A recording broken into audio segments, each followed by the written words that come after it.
तेव्हा दादांनी एम बोललं होतं भूक लागायची म्हणून त्याने मालिकेमध्ये भरपूर घालत नाही, थोडं थोडं झालं. एवढं खाऊन माझं पोट भरत नाही, याच्यामुळे एवढं खाऊनच ते जास्त होत आहे. कारण तुम्ही जे काही साध्य करायला लागायचे ते दोष अन्नातूनच घाण झालेले आहेत. तेव्हा उद्यापासून तू काय कर की मालिकेने दिली आहे ना ती पहिली पाण्यात बुचकळ आणि ते त्यातला एक भाग माशांना घाल, एक भाग पहिल्यांदा आणि उरलेलं चुका त्यामध्ये धक मारले यांना विचारायला एवढ्यांना.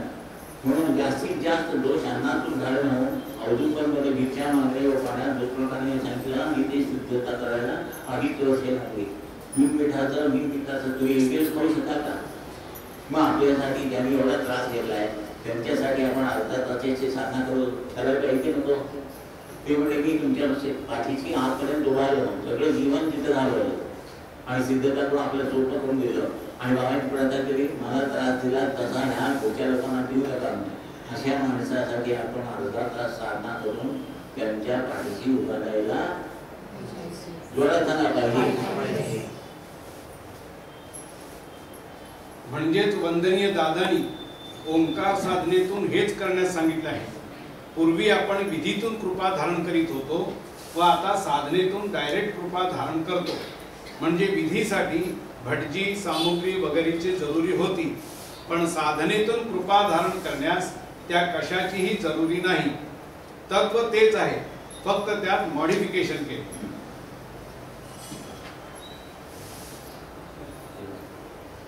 आता ओंकार साधनेची किमया व अंतिम उद्दिष्ट काय ते पाहूया. अध्यात्मात सर्वश्रेष्ठ साधना कोणती असा जर प्रश्न उभा राहिला तर त्याचे उत्तर जी साधना परिपूर्णतेने देहिक व आत्मिक उन्नती करते ती होय असेच येईल.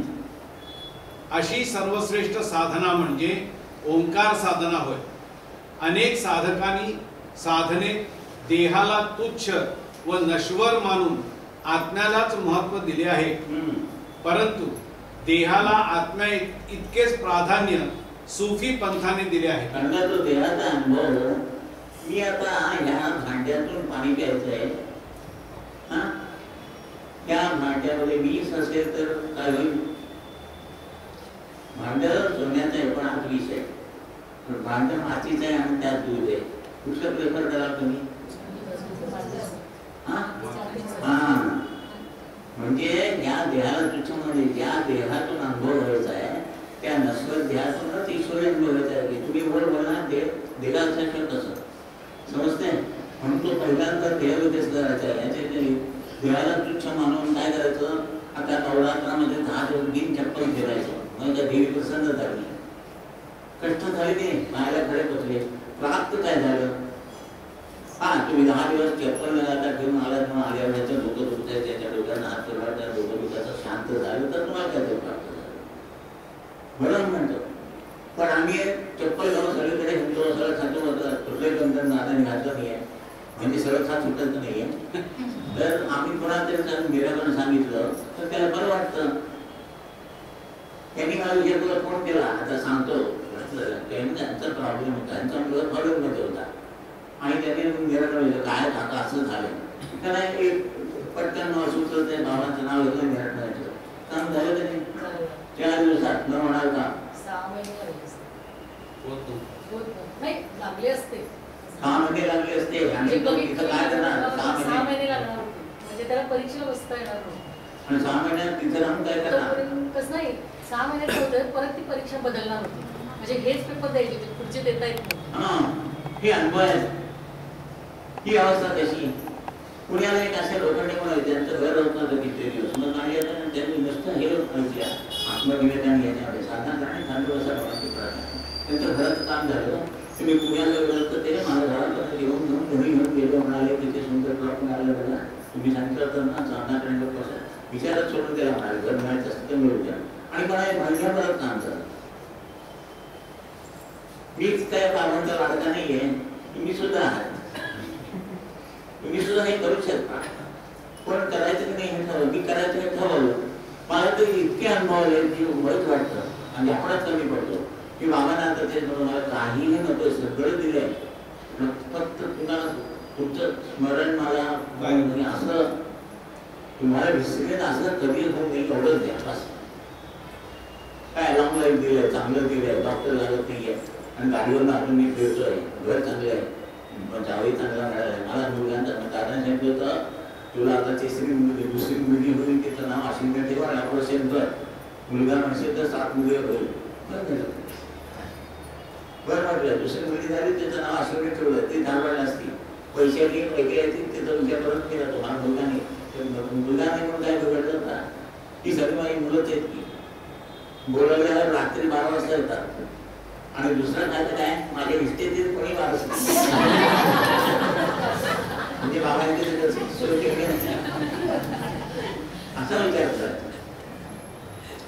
तुम्ही. इतका अनुभव आहे कोरोनामध्ये तर तो बँकॉक यांच्यावर म्हणजे 14 किलोमीटर आहे विद्यार्थी तिला निराकरण सांगितलं त्यानं बरं मला चिकागोला 14,000 किलोमीटर आहे, कोण वर्णन केलं म्हणतात. पण ते कोरोनानं काय सांगितलं की कोरोनाच्या काळात कोणीच कुठं जाऊ शकत म्हणून सांगितलं. कोणाचा फोन आला की लगेच फोनवरून निराकरण सांगायचं नाही.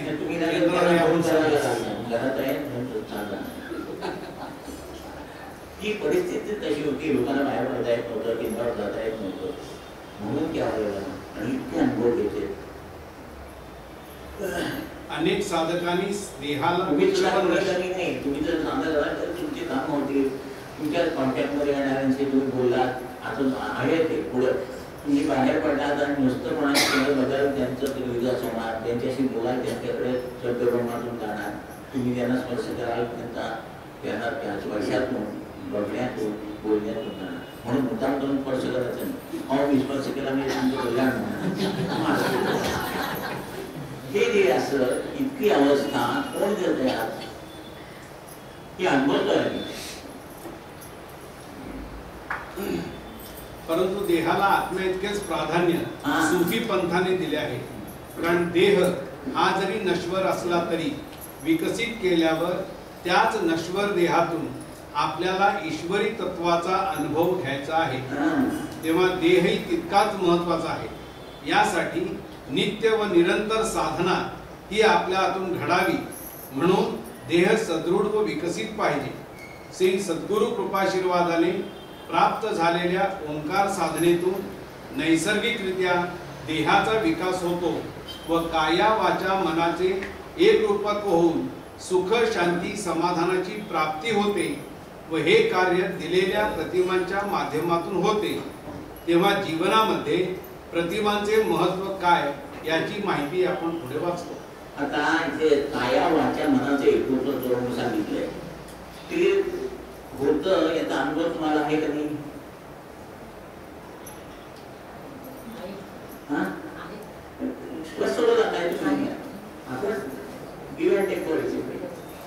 केव्हा होतं सांगा? दिवाळी बसले वगैरे त्याच्यात मीठ कमी आहे, ते कसं कळतं? नाही ते बरोबर आहे, पण साधना करताना माझं काय चुकतं ते का कळते? मग काया वाचा मन एकरूप झाल्याशिवाय पुण्य निर्माणच होत नाही. या 3 गती एक चौथी अवस्था दुसरी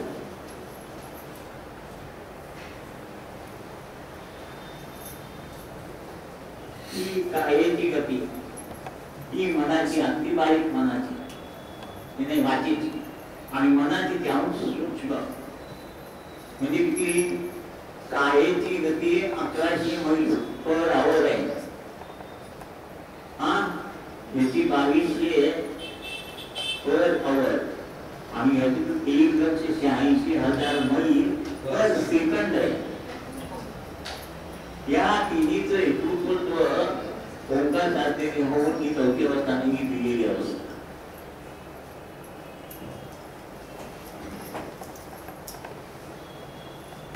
त्या तिन्हीचं एकरूपत्व जेव्हा होईल ना तेव्हा त्याचं पुण्य निर्माण होतं.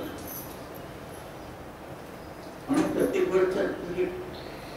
गोष्ट नीटनेटकी करायची. तेच आहे ना, पदोपदी विसरण, कशी विसरण म्हणा, भात करणं म्हणा, आमटी करणं म्हणा, लक्ष असत नाही आपलं. एक करताना दुसरं केंद्रावरती या सगळ्या गोष्टी पाहायला मिळतात. अंगावर चप्पल चहा घालून दिल्यानंतर सेवकांनी प्यायल्यानंतर त्यांना कपशी विसरायची सवय नसेल तर ते पाणी घेऊन असं करून ठेवणार, म्हणजे कसं झालं का ते ह्या सगळ्या गोष्टी समजून घेऊन शिकायला मिळतात. म्हणून केंद्रावरती सेवा करायला मिळेल. जीवन झाल्यानंतर भांडी असं करतो त्यात आमची आम्ही नेहमी सांगितली पाणी घालून ठेवा. ती मोडकं घासताना ना ती बाई तिचा आत्माच आहे. तिला आता कर्म करतोय भांडी घासायचं नशीब झाले, पण तुम्ही भांडी घातली तुम्ही तशीच टाकली ती घासताना बोलली नाही तरी येतं ते. पण पाणी घालून तुम्ही तेव्हापासून मी आठवणीने पाणी घालून देतो तर त्याची व्यवस्थित घालून ठेवायची. प्रत्येक गोष्ट करायची. आरतीचे अर्धे कामं करायची. सकाळी दूध तापा ठेवायचं, साय काढायची, कट्टा पुसायचा. बघला एकट्याने बायकाने करायचं की म्हणजे त्या मी एकटीच काय हे घेतोय समजा तुमची बाजू घेतली ना मी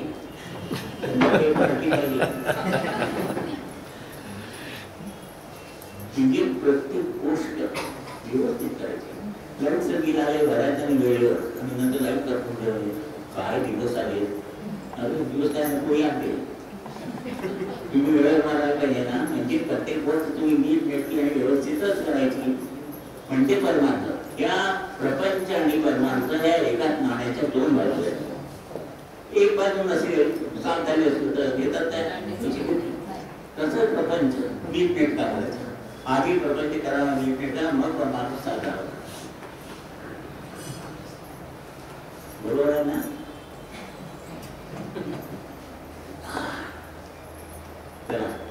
जीवनात प्रतिमांचे महत्व.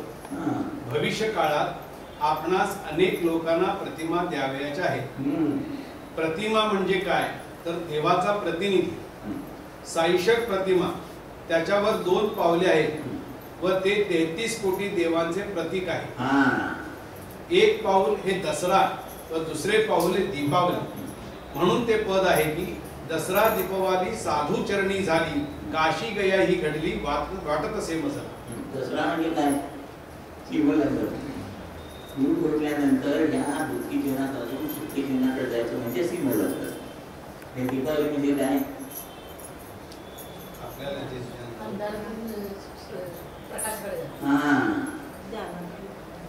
आकाश कंदील.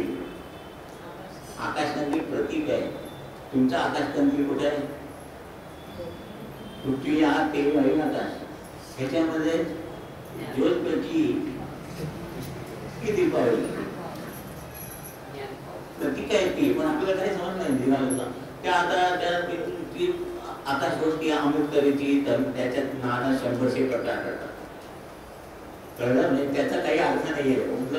त्याच्यात काय त्याच्यात ज्ञान तो प्रकाश ज्योत लावायची पण पोहेला लावायचा नाहीये. म्हणजे ज्ञान ज्योत की तुम्हाला जीवनाबद्दलचं ज्ञान व्हावं आणि तुम्ही ज्ञानी झाला की जीवन सुख होणार तुम्हाला.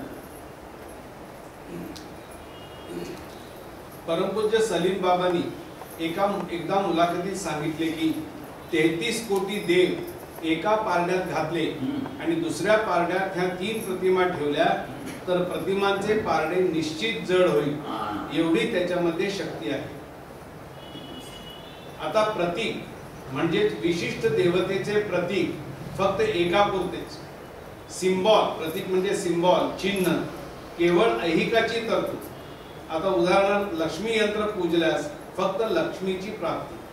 किंवा लांब भेटलं तर तिकडं सत्य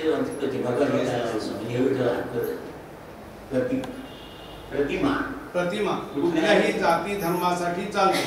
म्हणजेच कॉस्मोपॉलिटन. ऐहिक आणि परमार्थिक दोन्हीचा लाभ. ह्यामध्ये दोन्ही म्हणजे ऐहिक आणि परमार्थिक अशा कल्याणाचा समावेश आहे. प्रतिमा म्हणजे स्मरण आणि स्मरण केल्यावर मरण टाळता येईल यासाठी स्मरण म्हणून साईशक प्रतिमा परमपूज्य बाबांनी दिली आहे. फक्त स्मरण ठेवा, बाकी काही लागत नाही. प्रतिमा म्हणजेच देवाचा प्रतिनिधी. आणि त्यानंतर प्रतिभा. न शिकता बोलणे म्हणजेच उत्स्फूर्तपणे बोलणे याचा लाभ 8व्या संमेलनात करून दिला आहे. ज्ञानेश्वर लिहिली ते कुठले परमेश्वर शिकायला गेले होते.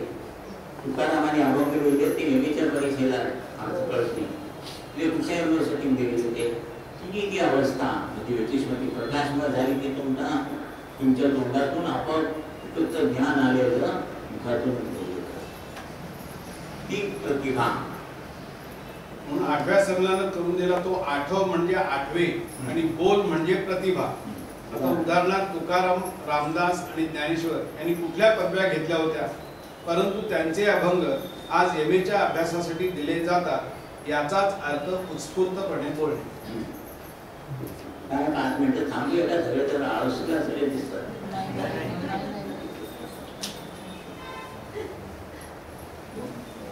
काय शिंदे एक झाली का झोप. चला प्रतिमांचा इतिहास.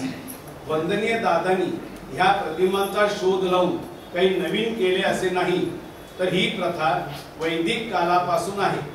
तेव्हा आत्ता सुरू केली असेही नाही, परंतु मध्यंतरी खंड पडला. कारण कर्मकांड याचा अवलंब केल्यामुळे देवळे, पूजा अर्चा इत्यादी इत्यादी सुरू झाले. परंतु याला मुख्य कारण असे आहे की या प्रतिमा तयार किंवा सिद्ध करून देणारा असा साधक हा दुर्लभ होता. कारण अशा या साधकाला प्रतिमा तयार करण्यासाठी शास्त्र अवगत पाहिजे. साधे सुताराचे उदाहरण घ्या. पटाशी मारण्याचे ज्ञान किंवा शास्त्र माहित पाहिजे, नाही पेक्षा ते शस्त्र बनते. यासाठी प्रथमतः साधकाला प्रतिमा बनवण्याचे शास्त्र, त्यानंतर ते सिद्ध करण्याचे शास्त्र अवगत पाहिजे व त्याही पुढे त्या साधकाची योग्यता आणि अधिकार पाहिजे. म्हणून एक एक प्रतिमा बनवण्यास व सिद्ध करण्यास 12 वर्षांचा काळ लागला आणि 3 प्रतिमा 36 वर्षानंतर सिद्ध झाल्या. ह्या प्रतिमांचा सिद्ध करण्याचा उगम वंदनीय दादा फक्त 12 वर्षाचे होते तेव्हा झाला व पुढे सर्व भक्तांना 5 दीक्षा दिल्यानंतर साईशक प्रतिमा तयार झाली. ह्या 5 दीक्षांचा संबंध 5 कोशांशी आहे. असे हे कोश विकसित झाल्यानंतर पुढचा जन्म इतरांना जगवण्यासाठी होईल. म्हणून विकास झाला पाहिजे, त्यासाठी गुरूंची कास धरावी लागते. नाहीतर नुसते जगणे म्हणजे विकास झाला तरच इतरांना कसे जगायचे हे शिकवण्यासाठी जन्माला येणार. म्हणून या 5 दीक्षा ह्या जन्मातच प्राप्त झाल्या तरच वरील अवस्था प्राप्त होते. तर नुसते जगणे म्हणजे स्थिती अवस्था, त्यामध्ये बदल किंवा स्थित्यंतर होण्यासाठी गुरु पाहिजे. असे स्थित्यंतर झाले नाही तर पुनरपि जननम पुनरपि मरणम म्हणजे पहिल्या 3 लोकात फिरावे लागते. म्हणून स्थित्यंतर होणे हे महत्त्वाचे आहे. आता स्थिती आणि स्थित्यंतर. स्थिती म्हणजे शोध घे की मी कोण, कुठून आलो आणि कुठे जायचे. आणि स्थिती ही क्षणिक. स्थित्यंतर म्हणजे बोध घेणे. चिरंतन, चिरायू हो म्हणजेच अनेक जन्मापर्यंत. निरंतर फक्त 1 जन्मासाठी आणि चिरंतन अनेक जन्मापर्यंत व नंतर गुरुवंश म्हणून जन्म येणार. आता वास म्हणजे ईश्वर आणि वासना म्हणजे नश्वर. आता ईश्वराने दिलेली संपत्ती म्हणजे 19 माध्यम यांचा विकास करून ईश्वराला जाणणे किंवा जाणून घेणे. आणि हा विकास झाला नाही तर न मागता आपत्तीला आवाहन अज्ञानाने होत असते. यासाठी देहातील 19 माध्यमे जेव्हा विकसित होतील तेव्हा स्थित्यंतर होईल. आणि ते खालील प्रमाणे विद्या, विद्या, संपत्ती आणि संपत्ती. याचा व्यावहारिक अर्थ काय? विद्या म्हणजे तिची शिकला, संतती म्हणजे काय? आहे दरबार मिळेल. आणि संपत्ती विद्या, संतती, संपत्ती. संपत्ती म्हणजे काय? पैसा अडतात. पण बाळगाची अर्थ काय की ते 19 माध्यम दिली त्याच्याबद्दल गीतमध्ये ज्ञान करून देणे म्हणजे विद्या. आणि त्या संपत्तीला ही कधी संपत्ती आहे, पैसे देऊन नाही मिळत. त्या संपत्तीला तुम्ही संततीसारखं सांभाळायचं. संतती आणि संपत्ती ही खरी संपत्ती. 10 लाख रुपये देतो, 20 लाख रुपये देतो, 20 कोटी रुपये देतो म्हटलं ते $1 देतं का? तयार आहे का? काही द्या तयार नाही तुम्ही. म्हणजे ह्याची किंमतच करता येत नाही अशी एक संपत्ती. तिचा अर्थ कळत नाही, ती विकसित करायचा हा अर्थ कळत नाही, म्हणून आपत्ती आहे. गुरूंच्याकडे गेल्यावर तर विकास कसं करायचं सांगतात, मग तुमची आपत्ती हळूहळू करायला असा अर्थ आहे. आता जीव, जीवात्मा आणि आत्मा. जीव यामध्ये दोन कोश, अन्नमय आणि प्राणमय. गांडूळ वगैरे याच्यात 84 लक्षणीच्या पूर्वीचे बैल खाणं नुसतं खाणं करण्याने. जीवात्मा म्हणजे तीन कोश, मनोमय, विज्ञानमय आणि आनंदमय. यामुळे स्वतःची जाणीव होणे. आणि नंतर आत्मा म्हणजे पाचही कोश, अन्नमय, प्राणमय, मनोमय, विज्ञानमय आणि आनंदमय. आणि याच्यातून आरती आणि साधनेत आत्म्याची जाणीव होते. आज आरती ऐकताना डोळे बंद करताना एक क्षण कुठेतरी हरवलं होतात नाही, पुढे जातात. ती पाची कोश जेव्हा एक होतात तेव्हा तो ब्रह्मानंद होतो. बरोबर सांगता येत नाही पण अनुभवता येत.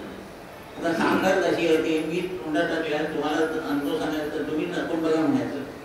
तुम्ही जेव्हा सांगता तुमच्या जीवन तो अनुभवायला तो अनुभवायला, पण तो सांगता येत नाही, अनुभवता येतो.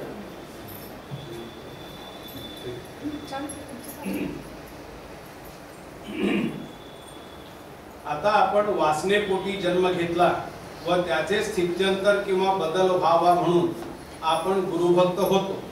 त्यामुळे वास शिल्लक राहून त्याची मोठ बनते. म्हणून वासना म्हणजे पोट आणि वास म्हणजे मोठ की ज्यामधील पाणी लोकांना जीवन देते. यासाठी कारण प्रतिमा महत्वाची आहे. त्या 3 विमोचने आणि 5 दीक्षा अंतर्भूत आहेत, म्हणजे अष्टधा अवस्था. आता 3 विमोचने म्हणजे वंश विमोचन, कर्म विमोचन आणि ऋणमोचन. तर ह्याचा संबंध इडा, पिंगळा आणि सुषुम्ना ह्याच्याशी आहे. 5 दीक्षा म्हणजे उपासना, नामस्मरण, अनुग्रह, गुरुदीक्षा आणि कारण दीक्षा. 5 दीक्षा अधिक 3 विमोचने बरोबर 8 म्हणजे अष्टधा अवस्था.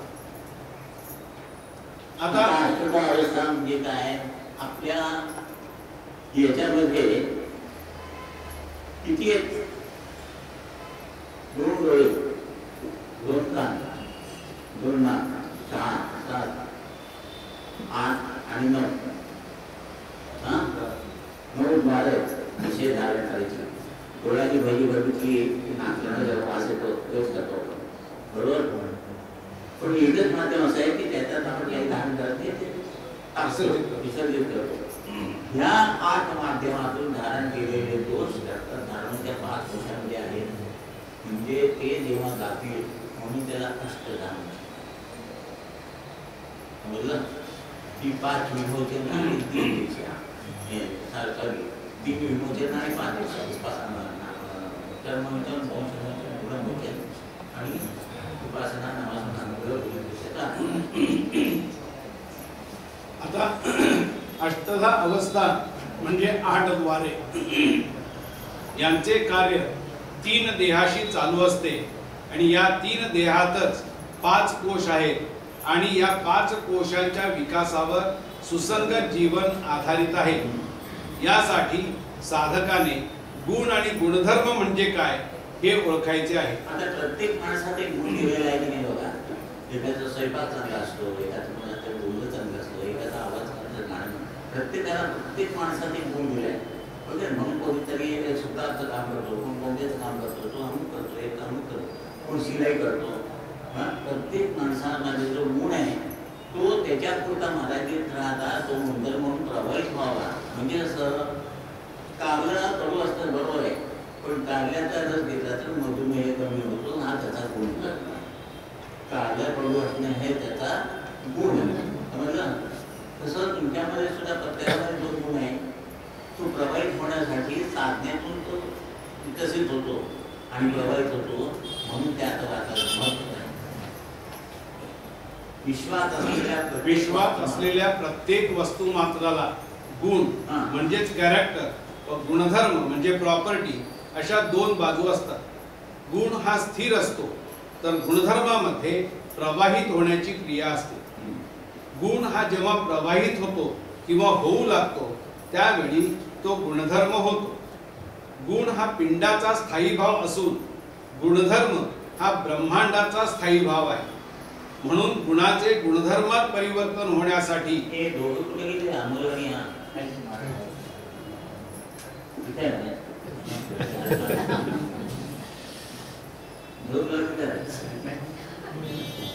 दोघांची नाव घेते. गुण आणि गुणधर्म दोन्ही येत आहेत. वा वा.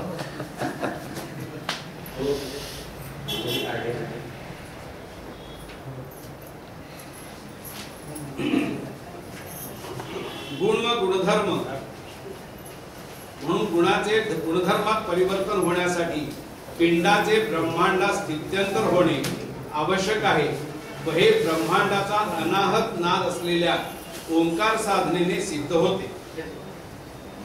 गुण व गुणधर्म यांचे उदाहरण घ्यावयाचे झाल्यास पचनाक वनस्पतीचा दाखला घ्यावा लागेल.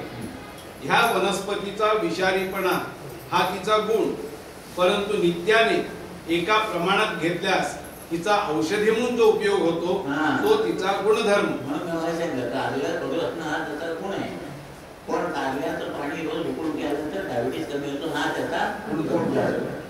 म्हणून पिंडातील गुणाचे ब्रह्मांडातील गुणधर्मात रूपांतर होण्याच्या स्थित्यंतराला गुरुमार्गात अतिशय महत्व आहे.